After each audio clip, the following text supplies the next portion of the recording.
கட்சி இருக்கு இல்லையா? ஆமா. இது என்னது? பிஜேபி. பிஜேபி கிட்ட வச்சுக்கோங்க. பிஜேபி.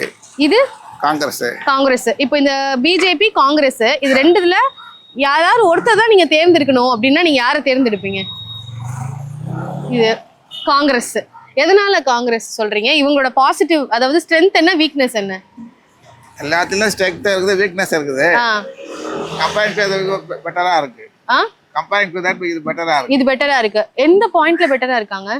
ஆல்மோஸ்ட் எல்லாமே சரி. ஒரு ஸ்கீம் மாற்றம், நியூஸ்க்கு மாற்றம். ஓகே. இருக்கு. ஒரு பீப்புள் ஓரியன்டா இருக்கு இல்லையா? ஓகே. ஆனா பிஜேபிக்கு அப்போ நீங்க வந்து நிராகரிச்சிட்டீங்க. இவங்க கிட்ட என்ன மைனஸா இருக்கு? இவங்களுக்கு ஒரு அட்வைஸ் கொடுக்கணும்னா என்ன கொடுப்பீங்க பிஜேபிக்கு? அட்வைஸ் கொடுக்குற அளவு நான் இல்லைம்மா. இல்ல, பட் இருந்தாலும் நீங்க ஒரு மக்கள், நீங்க தானே பிரதிநிதி. அப்போ நீங்க சொல்லி தான் வந்து நீங்க தான் ஓட்டு போட போறீங்க, நீங்க தான் வந்து சொல்றீங்க. இப்போ இந்த பார்ட்டி தான் இப்போ வந்து பிரைம் மினிஸ்டரா இருக்கிறாரு, பிஜேபியை சேர்ந்தவர் தான் பிரைம் மினிஸ்டரா இருக்கிறாரு. அப்படி இருக்கும்போது இது இவங்க பண்ணா நல்லா இருக்கும் அப்படின்னு நீங்க எதை நினைப்பீங்க? காங்கிரஸ் ஊழல் பண்ணாங்கன்னு சொன்னாங்க. இப்போ இங்க ஊழல் நடக்காம இருக்குதா? ஊழல் பண்றாங்க. இவங்க இல்ல, இவர் பண்ணலாம், மற்றவங்களை கண்ட்ரோல் பண்ணணுமா இல்லையா? ஒரு ஹெட் ஆஃப் தி இன்ஸ்டிடியூஷன் இருந்தாக்கா ஹெட் சரியா இருந்துட்டு கீழவங்களாம் மட்டமா இருந்தா சரியில்லை இல்லையா? தே ஷுட் கண்ட்ரோல் இல்லையா? அது இல்லாம இருந்தா அப்புறம் சோ கண்ட்ரோல் பண்றதுல பிரச்சனை இருக்குன்னு நினைக்கிறேன்.